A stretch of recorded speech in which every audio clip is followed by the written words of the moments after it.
to our August 26th Transit and Transportation meeting. Today we have three items. Two of them are related, so they will be grouped together. The first two items, which will be grouped together, is related to towing yards, a text change request, as well as predatory towing. And then the last item is related to a street parking issue on Winchester Place. So at this time, I'm going to turn it over to our staff um, to start the first presentation on the text change and then continue with the presentation on predatory towing. And then after that, we will have anyone who signed up to speak, and then we'll open the floor for council to inject questions and provide feedback.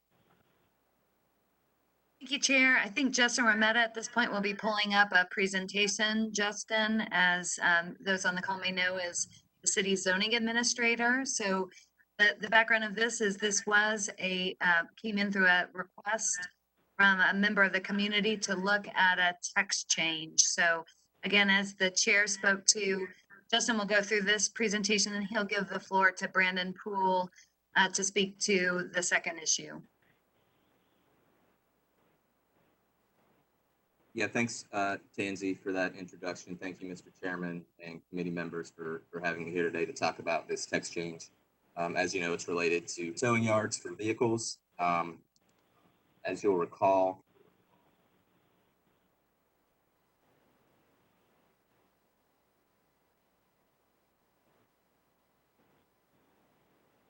We lost you. We can't hear you. I'm sorry about that, Mr. Chairman. Can you hear me okay now? So just a brief background. This was an external text change from a member of the public that came to council back in May, as I'm sure you recall, and was subsequently referred to this committee.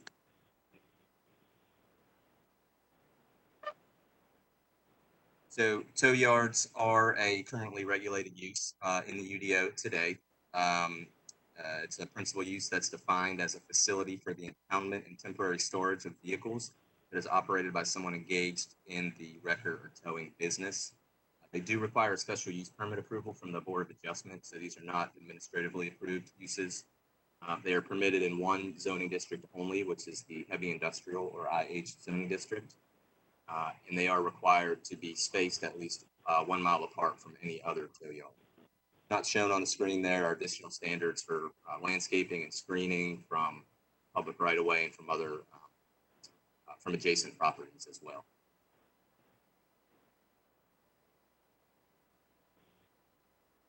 What the applicant has proposed is to expand the districts where the use is allowed by adding it to the industrial mixed use district or IX, retaining the special use permit requirements and removing the 1 mile spacing requirement as well. I have here just a few visuals and maps that will hopefully provide some context to the existing rules and the proposed request. The first one here shows the heavy industrial zoning areas throughout the city. Heavy industrial is what's known as a special district in the UDO. It is one of the least prevalent districts in the city in terms of land area. What you see there is about 209 parcels. It's about 3,278 acres, which equates to about 2.8% of the city's total land area.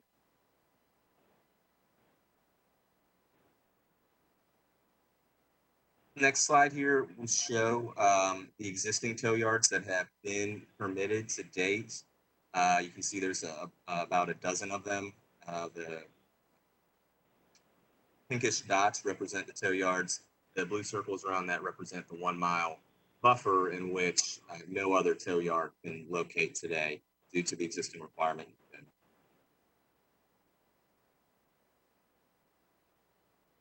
This slide shows the additional land area that could be used for towing yards should this text change be authorized and ultimately adopted. It shows the industrial mixed use district, which in contrast to the heavy industrial district IX is the most prevalent non-residential district we have in the city. It's about 2,200 parcels, which equates to just under 10,000 acres and about 8.5% of the city's total land area. And finally, this map here just shows a combination. So the peach and purple areas added together, and the tow yards absent the 1 mile buffer shows the areas in the city where tow yards would be allowed should the text change ultimately. So you've got a couple of options. Obviously, you can recommend to leave the requirements as they are and leave tow yards only in the IH district and retain the buffer requirements, or you can authorize or recommend authorization of the text change. If you do so, staff does recommend a limited use standard to kind of offset the increase in land area where these uses could be allowed, such that there would be a minimum 150-foot distance from any tow yard to any residential use, essentially any parcel containing a dwelling. And that's all I have. I can take this down and pass it off to Brandon, and I'm happy to answer any questions at any point. But also note that I believe the applicant is on the line as well if you have questions for him. Okay, yeah, thank you. We'll go to Brandon next. You're muted. Apologize. Councilmember Branch, did you want to take public comment on the text change item first? Oh, I'm sorry, you're muted. I'm sorry, you're muted, Mr. I Branch. said no, I wanted you to present, then we'll go next. Okay, sure. As council knows, at the May 4th City Council meeting during public comment, several residents of a community in the city spoke about concerns that they had about towing within their community. At that meeting, it was requested that our office look at where enhancements could be made to the city's existing towing ordinance to provide additional protections to owners of vehicles that were being towed from private lots within the city. We provided a memorandum and some suggested changes to the city's towing ordinance to the council a few months ago, one of which is based on changes in state law that have occurred in the past 10 years, and then others were in response to council's request on the 4th. The primary change related to changes in state law reflect a 2014 Supreme Court case in North Carolina where an ordinance in Chapel Hill setting charges to recover vehicles towed from private lots was thrown out as being in excess of what the general statutory ordinance making authority was held by the town to be. And so we're recommending that the provisions in the city code relating to setting maximum charges true tree vehicles be removed as they're inconsistent with that Supreme Court decision. In substitution for that language, we do believe that we can add language requiring that a towing operator that has towed a vehicle and is storing the vehicle can be required to accept payment by cash, debit card, or a major credit card, and to provide a receipt. So there's clear evidence of whether or not the fees have been paid, as well as provide maximum opportunities to use different forms of payment for those fees. In addition to that change, we had 5 other recommendations, one of which touched on the request for the text change. And so we wanted to bring this to committee so they can be considered together as it goes back to the full council. Currently within the city code, there's a requirement that any vehicle that is towed from a lot within the city must be towed to a storage lot also located within the city limits. We're recommending to allow for closer proximity from a location where a vehicle was towed from to where it's being stored, that be reduced to a 10-mile radius. We did lift the requirement that that be located within the city limits, but the council can certainly consider that further, and that the location where the vehicle is stored be located on a public transit line. So that is what ties back to the presentation that Justin gave, as we want to ensure that they have the ability to have tow yards located within that 10-mile radius in the city. And planning has looked at that and determined that that 10-mile radius does cover the entire city limits currently if you look at the eligible sites under the current zoning requirements or under what's been proposed in the text change. So I'm happy to proceed with the other recommended changes at this point, or we can stop and discuss it as it relates to Justin's item, whatever your preference. Okay, thank you. And as other council members are digesting this and reading that, I want to go ahead and open it up for any public comments. And then I want to open up to council members. So I believe we have a Mr. Johnson who signed up. Yes, this is Alan. Tom Johnson. I was the one who proposed the amendment Okay, so regarding tow yards. yeah, so we're gonna have 3 minutes for all our public speaking per person. So if you could state your name and your address, and we'll open it up at this time on these two subjects. Okay.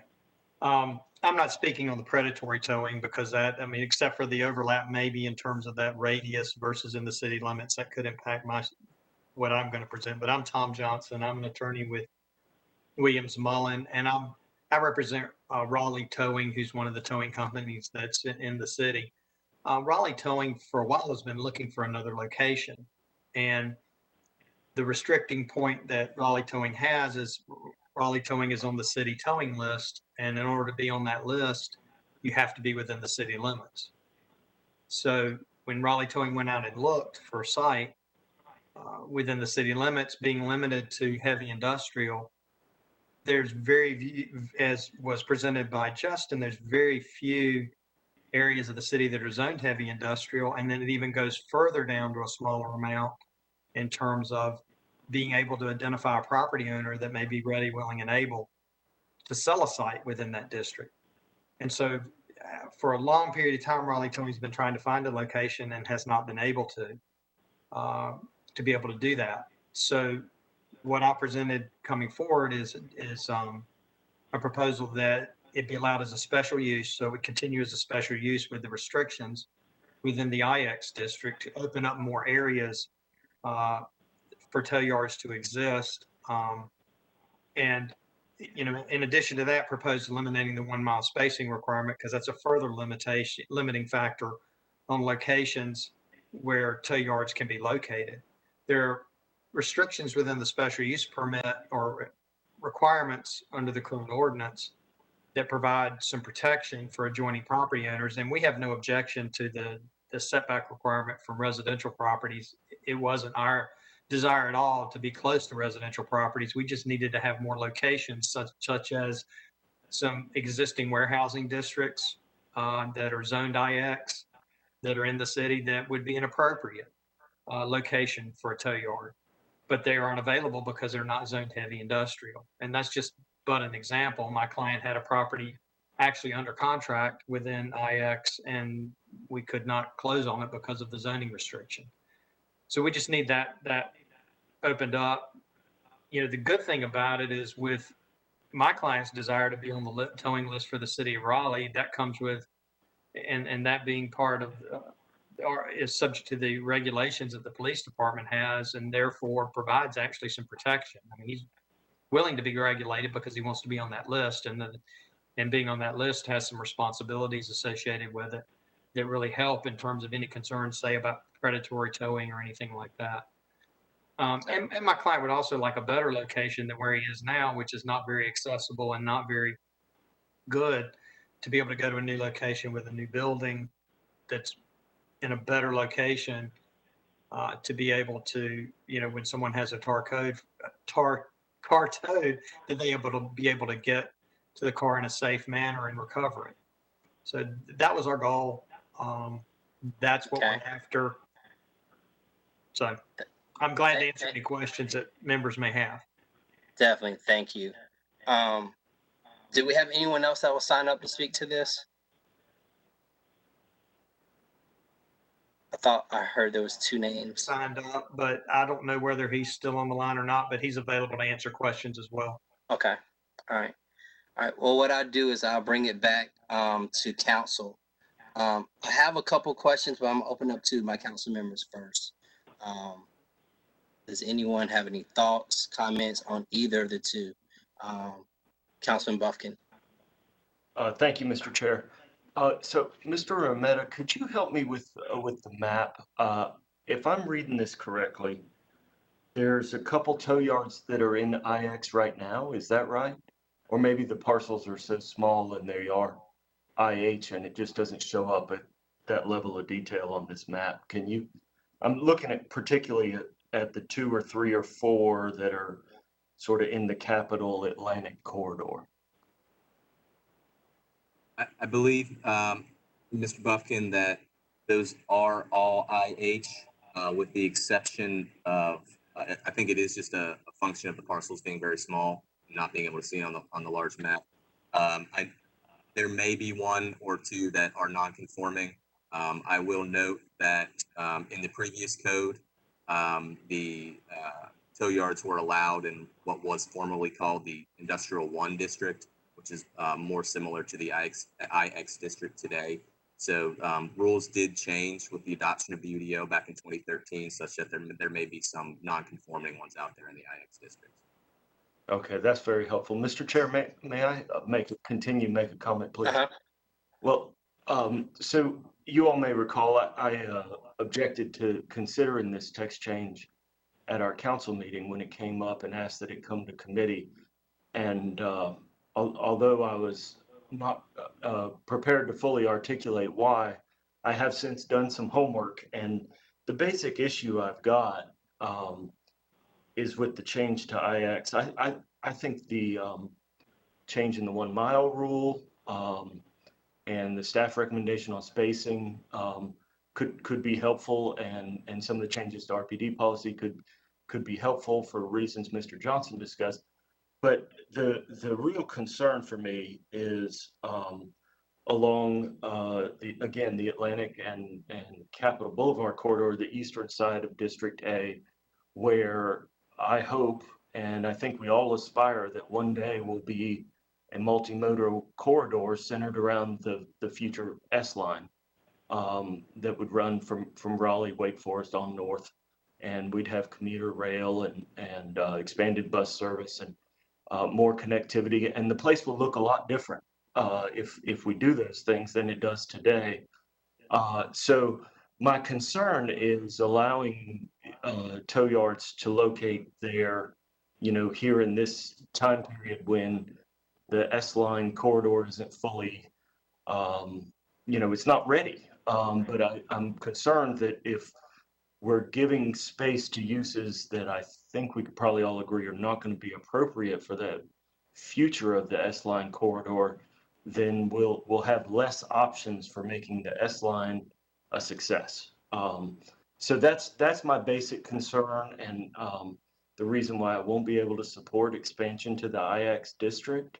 Nothing against towing. I've been an HOA president in a townhouse community that was right next to a high school, and we relied on the towing companies to help us out when we had problems. Glad that service is available to our city, and appreciate some of the concerns that have been raised. And I do think some more flexibility would be in order, but I won't be able to support expansion to the IX district. Okay, Councilman Milton. Isn't that where the special use permit piece comes in? Like, don't they have to apply, even if it's allowed? I mean, if we expand it to IX, anybody who wants to open a tow yard is going to have to come to the city and ask for permission to still open it in that area. Is that right? Is that what that means, special use permit? Yes, sir. It's Councilmember, you want Justin to walk you through what that permit process would entail? Well, what I'm trying to get at is, if we don't want one next to the S line for future development, can we just decline the special use permit? Like, is that part of the process? Is it discretionary? So the special use permit process is an evidentiary hearing with the Board of Adjustment, who are required to make certain findings before they approve the permit. Those things include generally items on how the proposed use will or won't impact adjacent or nearby properties, or how the impacts of those adjacent properties will be mitigated. So the board is charged with making those findings, and if the board does make the findings, then they grant the request.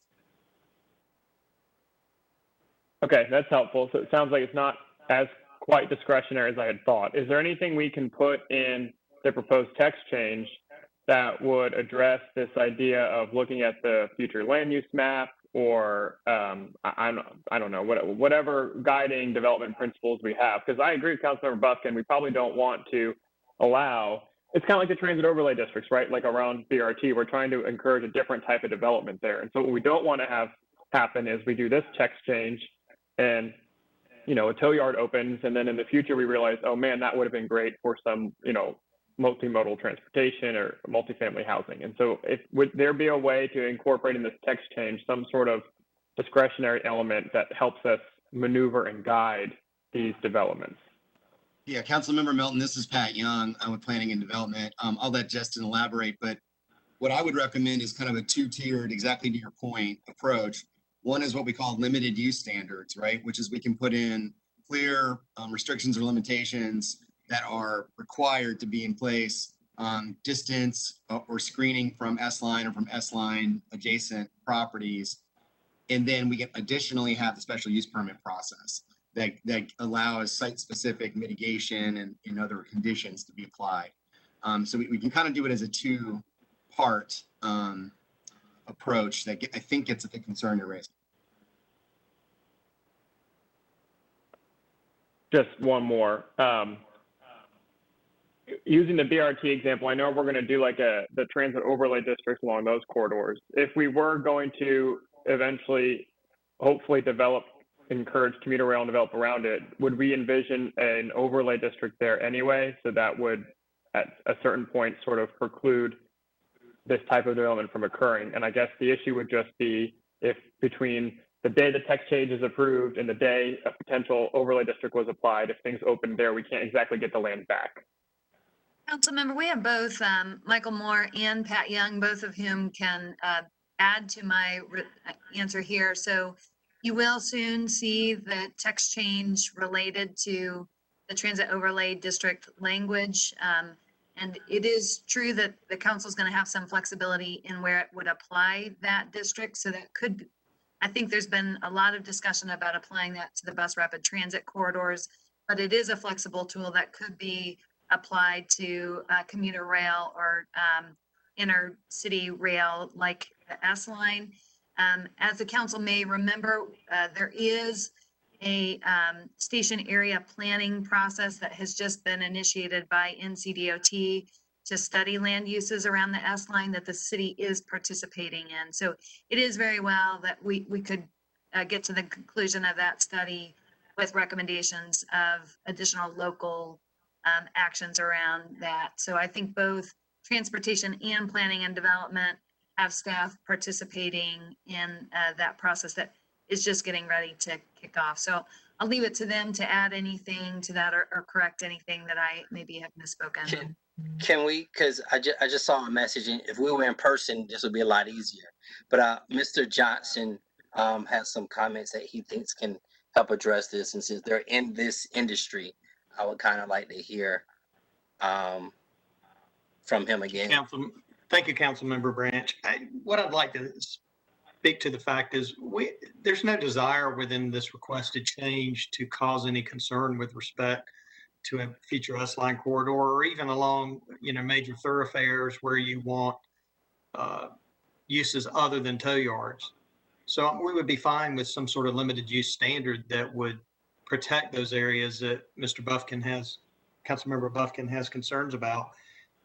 We have no problem with that. We just need the ability to go in some of these IX districts that are not on the S-line, the future S-line or along major corridors to be able to put a tow yard. I mean, that's which primarily you're looking at maybe existing industrial warehousing, industrial parks or warehousing parks and those types of uses that are not on those major thoroughfares that would be perfectly appropriate. As the comment was made under the prior ordinance, this was allowed in some of the light industrial type areas. So that would make sense, but there's no desire to cause any issue with those major thoroughfares or the S-line. It would be fine to work with staff to fix that and to address that concern because that's not what we're after at all. And quite frankly, over time, that property is too valuable to have a tow yard on it anyway. That's not the desire. Okay. Councilman Buffkin, any comments from hearing that? Are you still a no?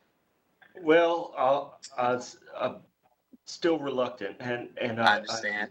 reticent to disagree with the learned counselor, Mr. Johnson. And I think the key phrase there was no intent to cause this problem. And Right. what I'm trying to do is identify an unintended consequence. Which is fair.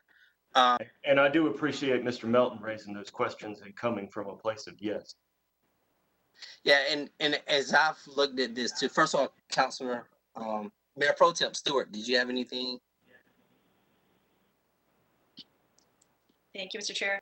I just tend to agree with all of staff's recommendations. I like this new idea of a limited use. I like Mr. Poole's ideas around the, I think it was 10 miles that the car has to be towed to, and the 1 mile within transit, so folks can make sure they can get to their car when they need to go get it. And this 150 foot distance from a property line. So I'm in favor with all of those. I'm also really interested in seeing the ordinance move forward with those edits that Mr. Poole brought forward. Okay. So I have a couple of thoughts I've had. Councilor Milton, did you want to say something else, or were you agreeing? Okay. I was agreeing. Okay. So when I first read this and thought about this in my own vacuum, I had an issue with it not being in Raleigh anymore. The way it's written, as long as you're 10 miles, you can be outside of Raleigh. Hearing Councilman Buffkin's concerns, that's makes me be more willing to say it can be outside of Raleigh. But the key is that wherever it is, it still has to be outside of a transit corridor. I know Mr. Johnson's concerns is just his one. He's thinking about his client and everything and whatnot. But I'm just thinking holistically, the environment of tow companies and coming in. So the example I gave when I had a conversation with staff earlier was that, you know, based on someone on New Bern Avenue, 10 miles could be almost insignificant. But the caveat is you have to be within transit. So there's a balance there. That was probably my major sticking point, but I'm willing to, I will say it this way. I want to keep it. At the same time, to address, I think, Councilman Buffkin's concerns, I will be willing to, it wouldn't be a game changer for me. It wouldn't hold me back. But overall, from what I'm hearing from today is staff's recommendations, but also I think looking deeper into some type of way to make sure that potential future growth areas are not negatively impacted would be helpful. Is that what I'm hearing, Councilman Buffkin, from you? Because that's how I'm interpreting your concern overall. Yes, yeah, I do think that helps, and I recognize this. We're sort of at the first step, or maybe even step -1. So, Right. as long as I'll go along as long as we pay attention to the issue. It is important to me. I want to protect that future corridor. So we can move it along in the process as long as it's with the understanding we're going to try to protect that corridor as much as we possibly can. Okay. So, Mayor Pro Tem Stewart, what was your motion based on things that I kind of stated as well again? My motion would be to send this back to council, to send the proposed text change back to council with staff's recommended changes, as well as a limited use provision being considered as that moves forward. That would be motion number 1. And I'm looking to our attorney to make sure that I caught everything. Yes. As it relates to the text change item, yes. Okay. Yeah. So that's, yeah, and we're dealing with a text change right now. And it's been properly seconded by Councilor Milton. All those in favor show by raising your hand. That passes unanimous 4-0. The next part is dealing with predatory towing and the changes that we need to make there. Council members, any thoughts on those suggestions? And this kind of goes back to the point I was making as far as keeping it in Raleigh. Because I think that's in this part. Councilor Milton?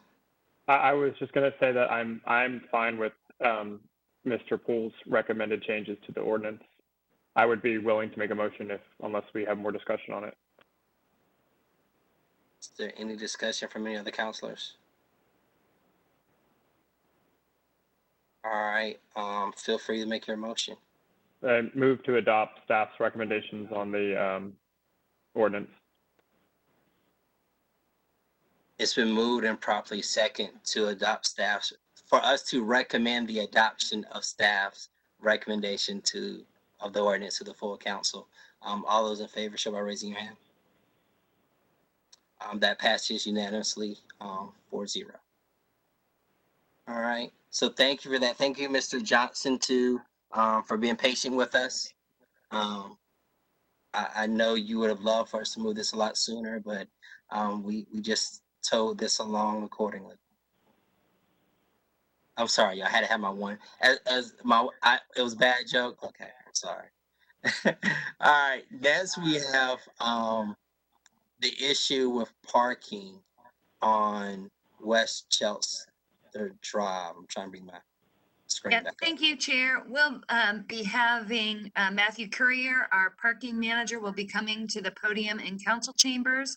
We are Okay. shifting to the virtual podium. We have a number of operational staff in chambers should there be questions from council members. So Matthew will help defer to other staff where it might become necessary for background. So Matthew's got a presentation.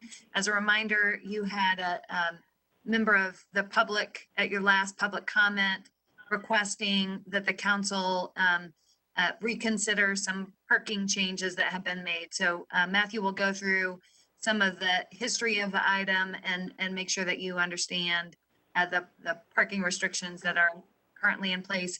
He'll also speak to, I think there was some requested outreach to the neighborhood at the last council meeting. So he'll speak to that briefly as well. Okay. Good afternoon. Good afternoon, Council. Matt Courier, Parking Manager. We're going to pull up a presentation real quick.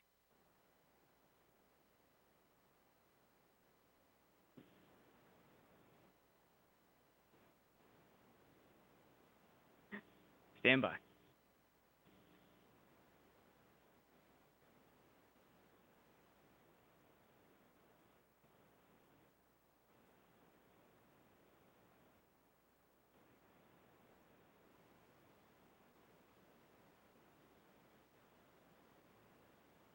Council podium currently has the ability to share. Okay. I promise it's coming up shortly. We're just working through a couple technical difficulties to make sure it comes up and is visible here. So let's try council presentation. Give me 1 second. I think I can assist you with that, gentlemen. Hold 1 second.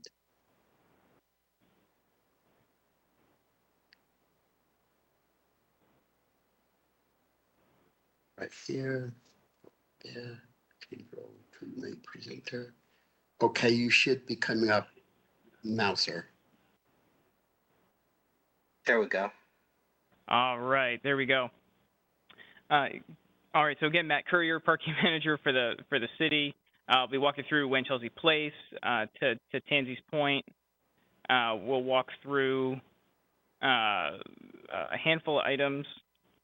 There we go. A handful of items, overview of Wen Chelsea Place, history of the events that have happened to this point, and then options and staff recommendation on this. So Wen Chelsea Place is part of a subdivision that was built in 1977. It's located just east of Crabtree Valley Mall and just north and off of North Hills Drive. It's within District A. The total length of Wen Chelsea Place is right around 500 feet long. I'll draw your attention to the location of fire hydrants. There's one right on Old Village Road at the beginning of Wen Chelsea Place. Then there's a second fire hydrant at the back of Wen Chelsea Place. The circle that you see within the cul-de-sac is actually a green space landscaped island. So that area is filled in, and we'll show that in a moment. The street width of Wen Chelsea in the main trunk is 26 feet wide, and then as you make your way around the cul-de-sac, it's actually only 15 feet wide. So back in June of 2020, we heard from emergency services that a vehicle was unable to access the cul-de-sac or make their way around it. They actually had to back the vehicle out of the cul-de-sac.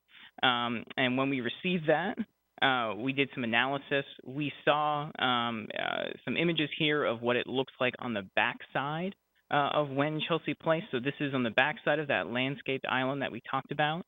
You see the fire hydrant that we referenced on the map earlier here on the right, just past that driveway. And then you see in this, we have a couple of vehicles here parked in the cul-de-sac.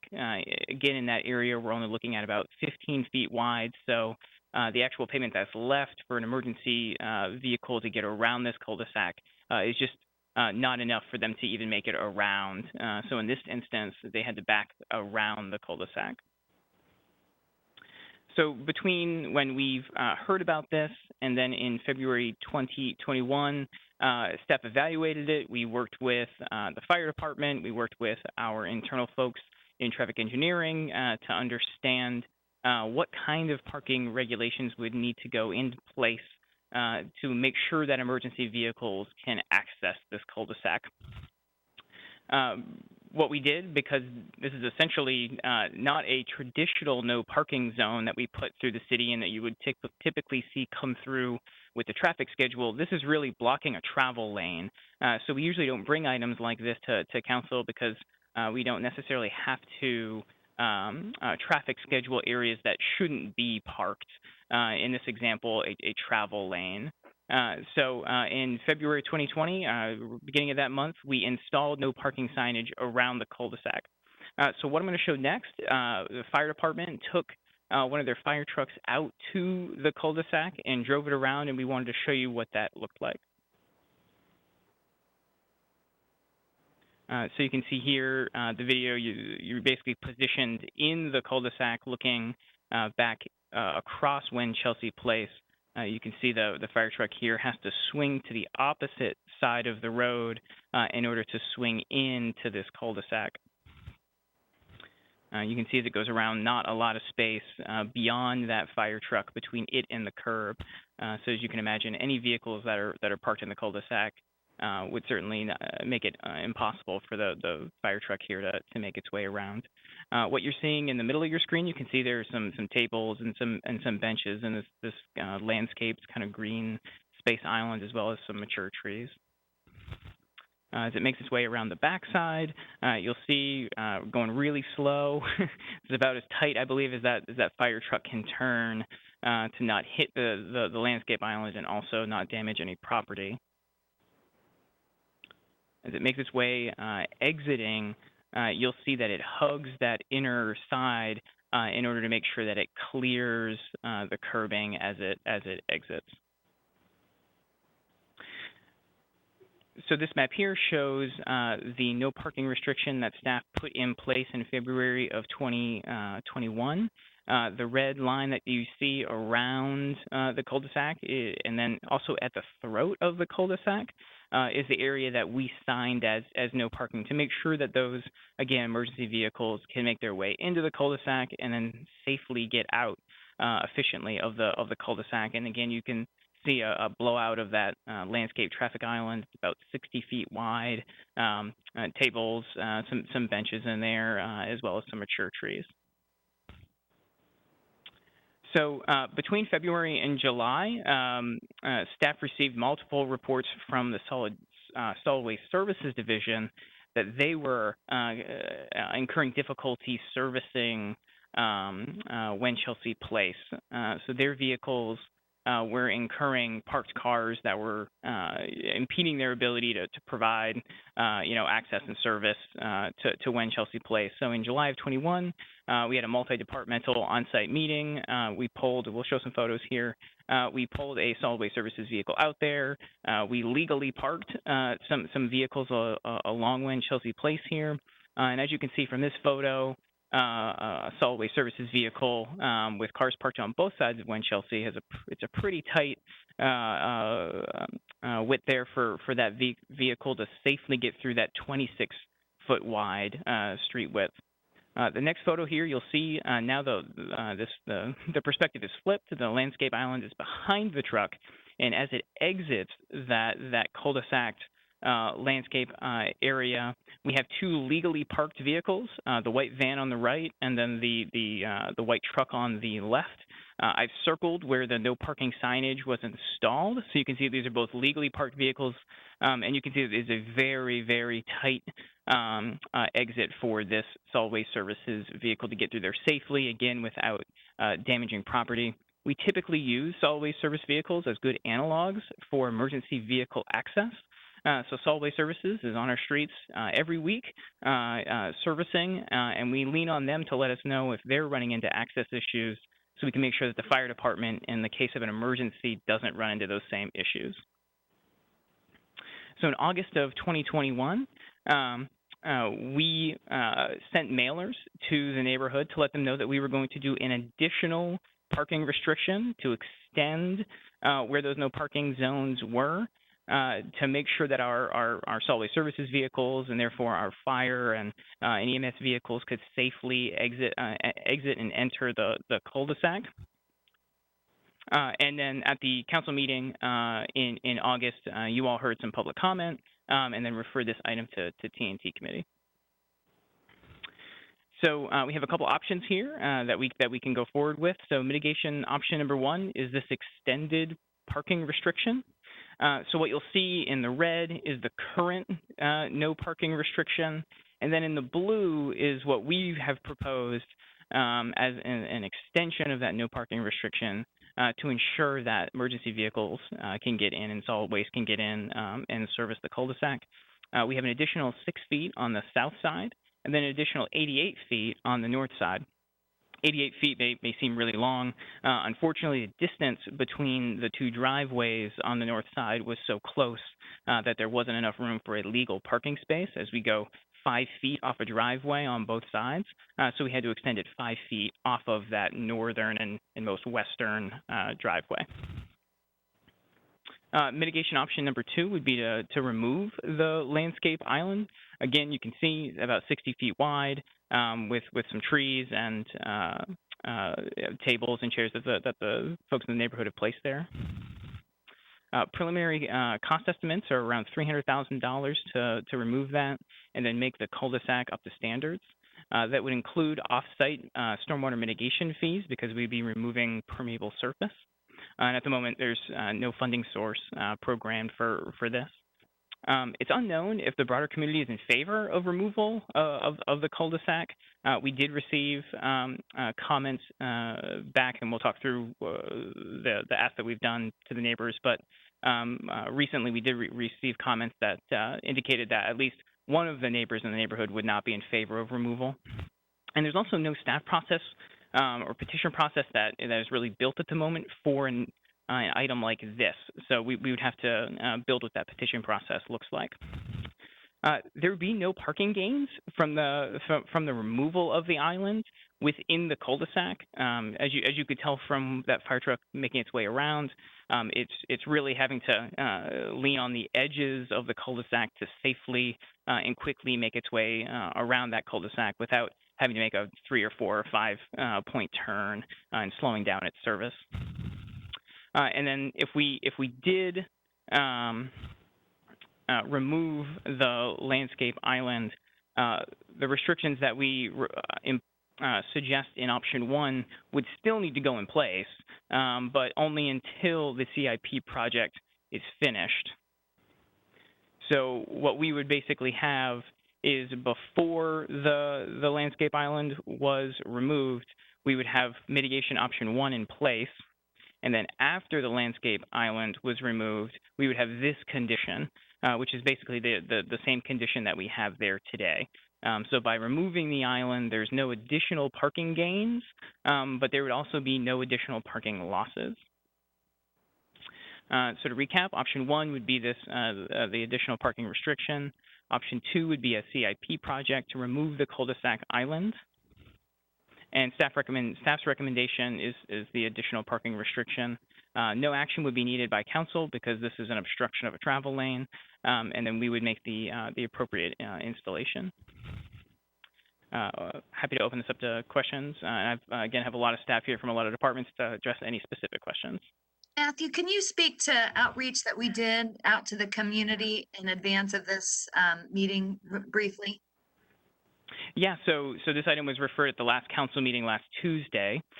So we put together mailers and physically walked those over to the post office to make sure they could get out as fast as possible on Thursday. And folks received those mailers early this week. And we've received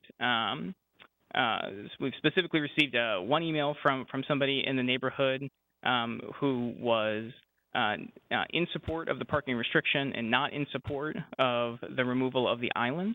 And then we also received a couple of videos and some concerns that you also had heard at public comment during that time period. So we have a couple of videos that the community has sent in. Could you show those videos? Is there a way you could show those now? Yeah, absolutely.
So that's how you fit.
Okay.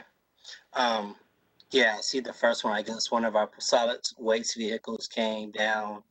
Um, got some trash. I guess I don't, for whatever reason, I don't know why it didn't continue. But then I saw the fire truck came through, and it did look pretty tight. And I know, God forbid, you need EMS as well. Then I don't know how they both will get through there. Okay. I think we have some. Is there anything else, Matthew, that you have presented this time? No, sir. Okay. I believe we have some two speakers that have signed up to speak, or do we just have one signed up? Alan, can you help me? There were two individuals. I don't know if they're both on the line. We had Polina Voronsky and Sarah J. Kessel both signed up. Okay, I see Pluralino's sign. Only one logged in. Yeah. It's 3 minutes. I give her a chance to speak. Okay, so hello, my name is Paulina and Sergey is also here. So as you see, the way the car parked in the last video where the fire engine was passing, the car was standing on the opposite side and both of our cars were standing and the fire engine was able to pass through. Right now they want to take away, we have multifamily cars, so we will not have any space where to park. The neighbors next door won't have, already complaining. So I have a few points here that I would like to address. One person cannot decide for the entire street. Is there was engineering done, and if the subdivision was built in the 70s, how come there was not an issue before and it become an issue now? Is the road is not up to code? We have 3 more circles, very similar in our subdivisions with no restrictions at all. I mean, how is it possible that only our street has it? So that's one point. So looks like the city made that mistake. If the cars cannot pass through, this was a city mistake that they did. That was their planning. Maybe there wasn't supposed to be such a curve on the exit. Maybe it was needed to be more smoother because it narrows it down, and maybe it needs to be cut and provide more space for the vehicle to pass. Maybe the circle needs to be reduced and not to be as big. So and I'm not sure why Mr. that was presenting before, he said there would be no gain in parking. There will be gain in parking because you can still park by your house and have a space in the middle. So there would be space, there would be gain. The houses that are located around the circle have a very deep 45 angle degree driveway. And imagine if there is emergency situation, the snow, they won't be able to get out of their parking, out of their driveway. That's how steep it is. They don't address enough. They don't consider this is in the safety issues at all. So you saw on the exit, the car, both of our cars were parked on the right. The van and my car was behind, and the vehicle was able to pass through the fire engine, even with the vehicle parked across. So they wanna take 8 feet from our side and 22 or 88 feet. I mean, the car can still pass through. And it was in the dark too. 8 houses to eliminate park. Yeah, the homes, you devalue our property values. Number one. Okay, I'm sorry, but it's 3 minutes per person. Okay. You said your husband's there with you? Yes. Yes, he's here. Yes, hi. Can I talk? Yes, sir. Yes, like I don't know what. Oh wow. Hold on. Just talk. Can you hear me? Yeah, I don't know what is a big, why it's a big issue because construction it's geometry and mathematics involved. We have a circle, useless circle, 60 feet diameter. I don't even know if we can park inside. Who cares about pretty tree if we live 24/7? Now we're concerned about safety because what is going on in Raleigh, crashing businesses. I just want to see where is my car is. You know, also this subdivision 50 years old. We have like three more circles like that, and nobody concerned about. You know, like and also we have a houses restriction height. You know, like what they talking about. You know, like and they put like no parking anytime. But you know, like even garbage truck driver refusing to actually come on our street. Its road is clear, everything waiting for him, and he refusing. This is a personal issue. It's not about this is the old subdivision. We have a 5 cars, we have a big family, and you know, eliminate. We have a 14 houses in our subdivision, and they want to eliminate 8 houses parking space.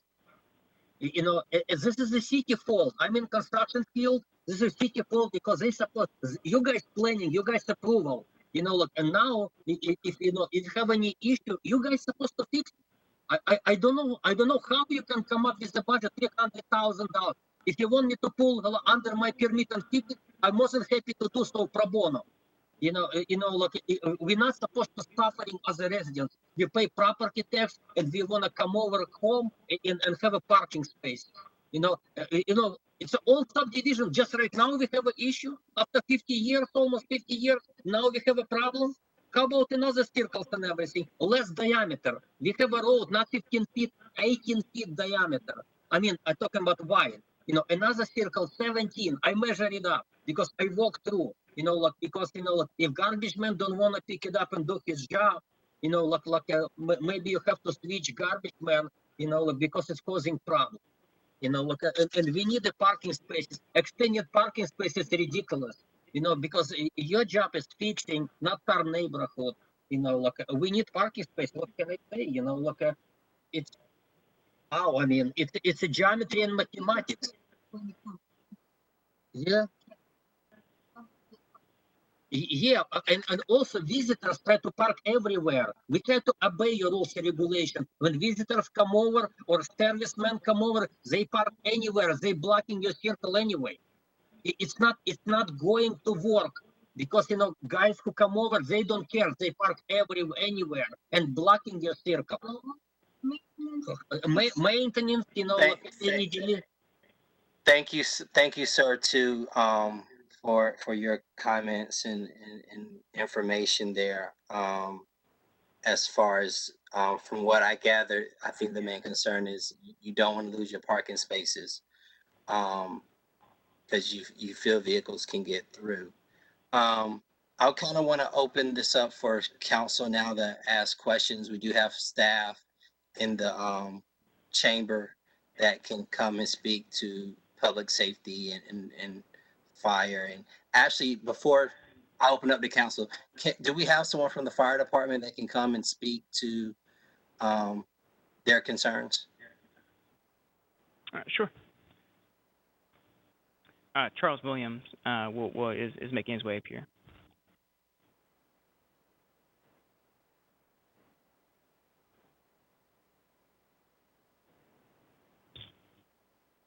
Good evening, Council. Good evening. Can you share with me the concerns that you all have based on if nothing were to change, what would be the impact to you all? And you saw the videos we did. It seemed tight to me.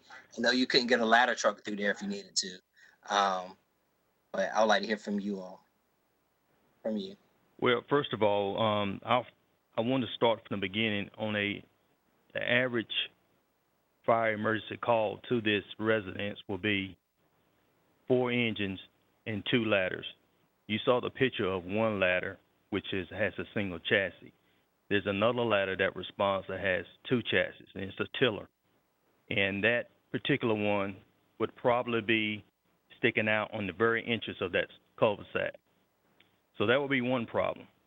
The first initial approach is to try to reach the closest hydrant, which is in the very center of that cul-de-sac.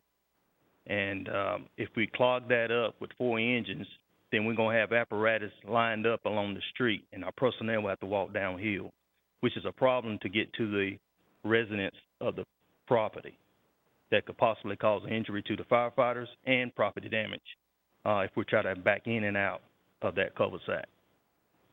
So that is a concern of ours. Okay, all right. Thank you. Is anyone there from Solid Waste? Yes, we have Marion Staley that I believe is here representing solid waste. So Marion, I'm sure will be coming to the podium. Okay. We also Yeah, I wanna do hear- have a representative from Stormwater Engineering Services and also the police department, just so you have better context of who's in while Marion is approaching the podium. Okay, thank you.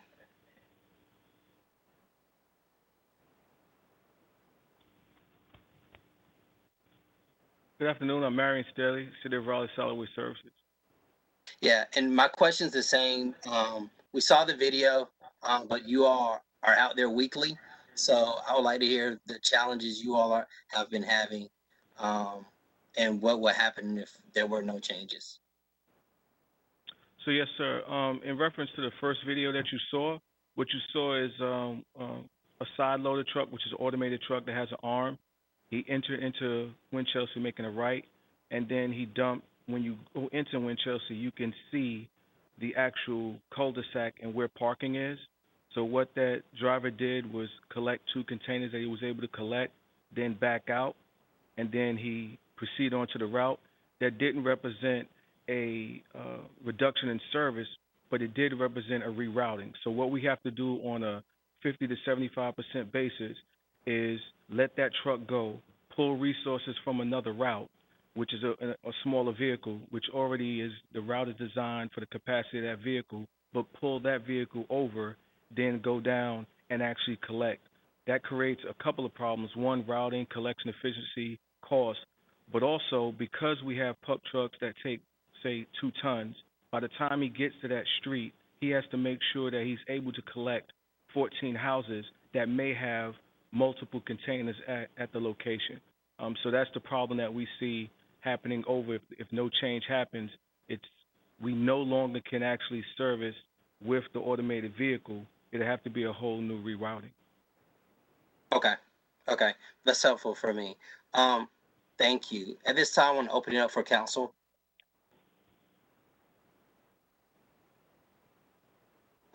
Council, Mayor Pro Tem. Thank you, Mr. Chair. I'm definitely interested in hearing from Councilmember Buffkin, as I believe this is his district. But I do have a question in terms of a solution, and I'm wondering what staff would think, or if they've already considered this, in terms of making parking limited on trash collection day. I know that doesn't solve the emergency vehicle issue, but it sounds like the solid waste vehicles may be a more frequent and a bigger challenge. So I'm just curious. Yeah, I can address that. So we did look at that in this situation. We haven't done trash collection day, only no parkings around the city because it hasn't really been necessary.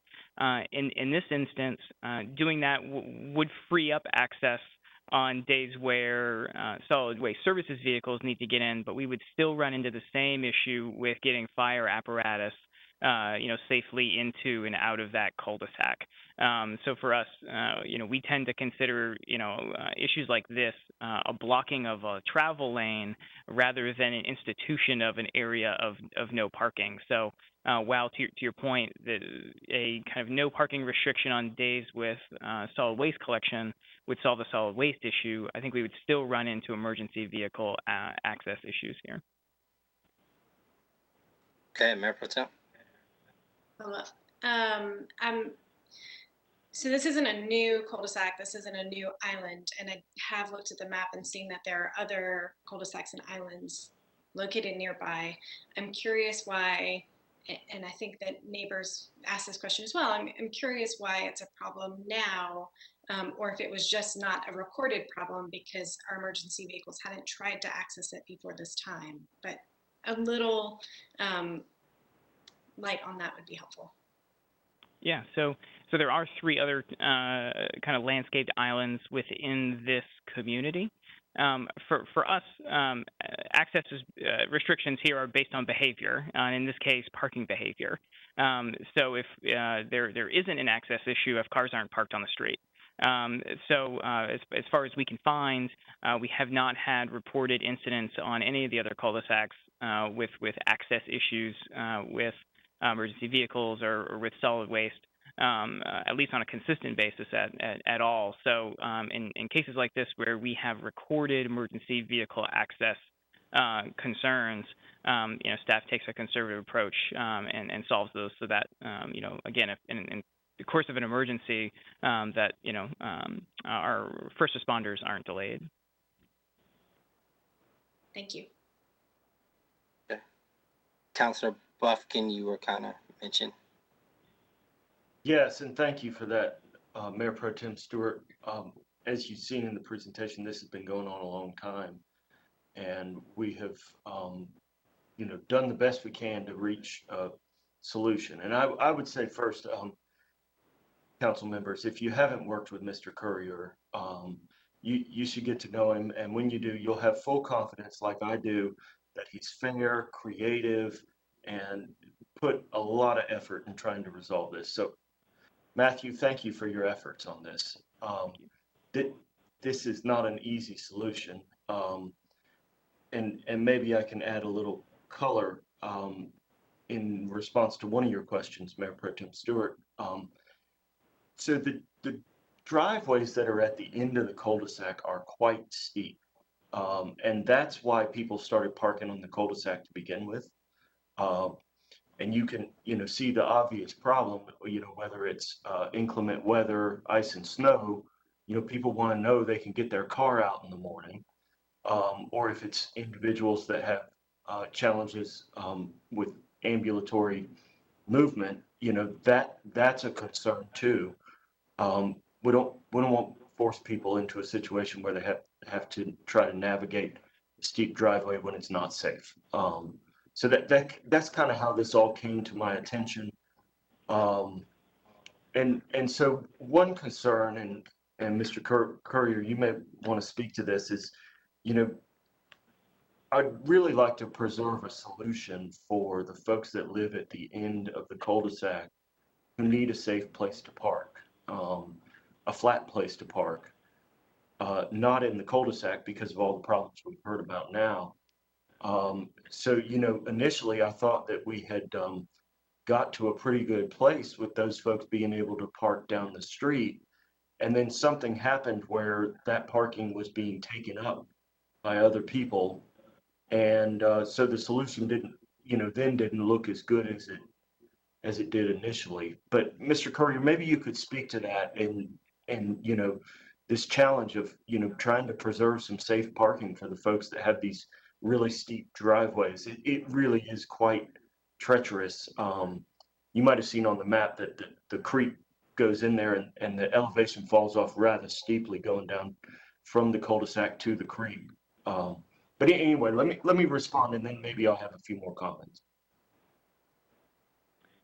Yeah, so this one's tough. So to your point, we're dealing with issues of topography, length of driveway there on the back side of that cul-de-sac, which is difficult for the folks that live back there. When we made the original no parkings to make sure folks could get to the cul-de-sac, we did our best not to push that no parking down the street. To your point, to give those folks an opportunity to park at least somewhat close to their house. To your point, there are a lot of cars, from those adjacent houses at the throat that park on the street. I think one of the houses has 3 cars that park on the street rather than in the driveway, and that's just forcing an over demand or over occupancy at that throat. And to your point, denying access for those folks that are deeper in the cul-de-sac, which would push them further down the road for them to get to their parked car, especially in inclement weather. So it's a complex and difficult situation to solve. because we're dealing with fundamental infrastructure here, and short driveways and steep access, and then folks who park on the street consistently. It's a really complex curb space management issue here.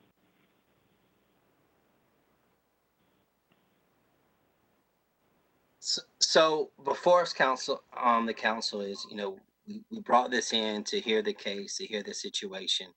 Um, looking at all the videos and hearing from staff, I'm I'm not sure we have many options, other than to have staff proceed to make sure that we have the safe right of way.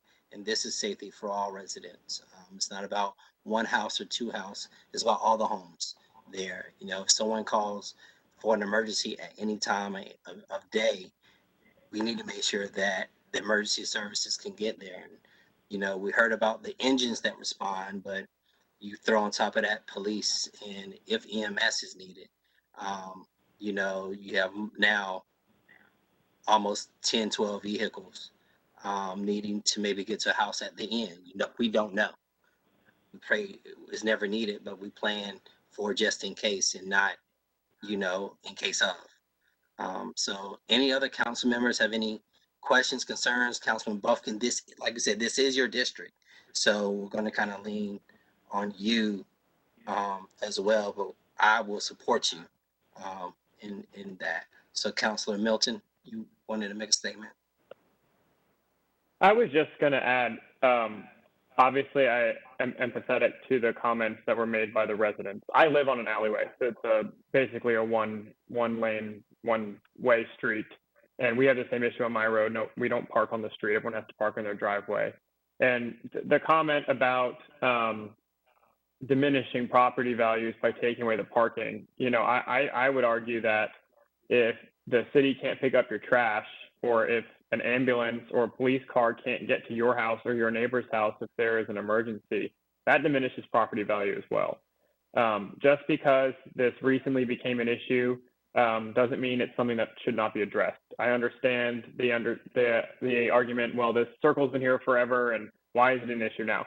It may have been an issue before, and it just became identified now. But now that we know about it, and we've seen the video, and we know that these necessary services cannot access the street, I don't feel like we can do anything but the staff recommendation. So I'm prepared to support staff recommendation 1 to proceed with the additional parking restriction. Any other questions, or is that a motion? Councilman Buffkin? Well, I'd be inclined to support that movement, or at least go in that direction. I would be remiss if I didn't share my impression from what I've heard from the constituents there, is that there is not agreement about removing that landscape circle. Clearly folks are using it as an amenity today, and everything I've heard makes me think that those folks like it and they want to keep it there. There's some other things that have come up that we're not here to talk about today, but somebody has a house that's been under construction for a long time, and I think that needs some attention. I'd like the staff to follow up about that, but not the topic for today's discussion. But I do think option 1 is probably our best option. And Mr. Chairman, I take your comments to heart. I think in the end analysis, this might be a situation that government can't fix. And what we really need is folks to work together, treat each other like neighbors, be kind, be considerate, and understand that, folks that live at the end of the street may be in a little bit different situation than you. So I'm asking for peace and harmony as a result of this. And, I think it might also be worth exploring some kind of permit system to make sure that folks who are at the end of the cul-de-sac have some place that they can park that's safe and they can access their place. So, there might be some additional work to do, but again, Mr. Courier's been keeping me updated along the way, and I am confident in his work, and would support moving ahead with option 1. Councilor Milton? I move to approve staff recommendation 1. All right, it's been moved and properly second. Any more questions? Seeing none, all in favor, show by raising your hand. All right, motion carries, 4-0, yes, Deputy Clerk. Oh, second by Councilor Buffkin. Yep, Councilor Buff. Motion was made by Councilor Milton, second by Councilor Buffkin.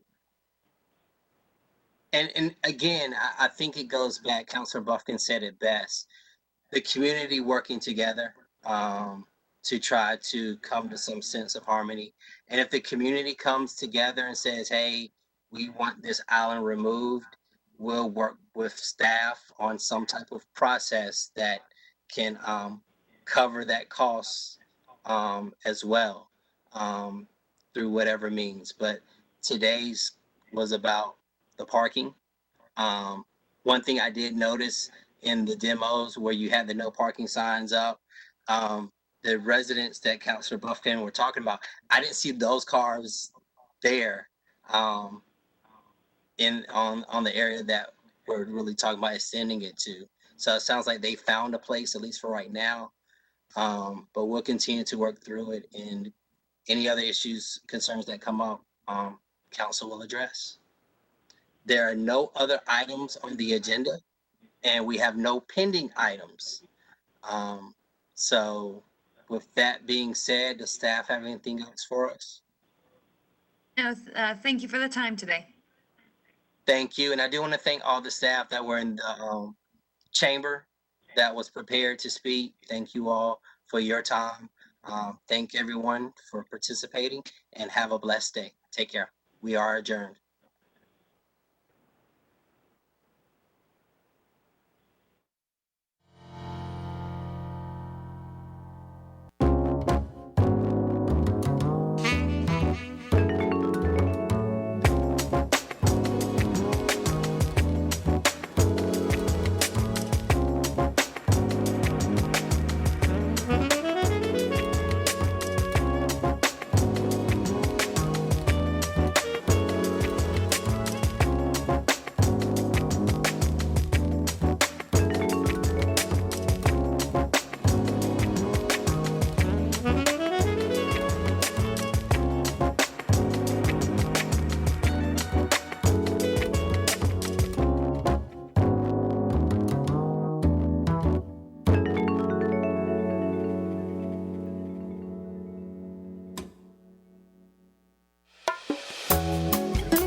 much.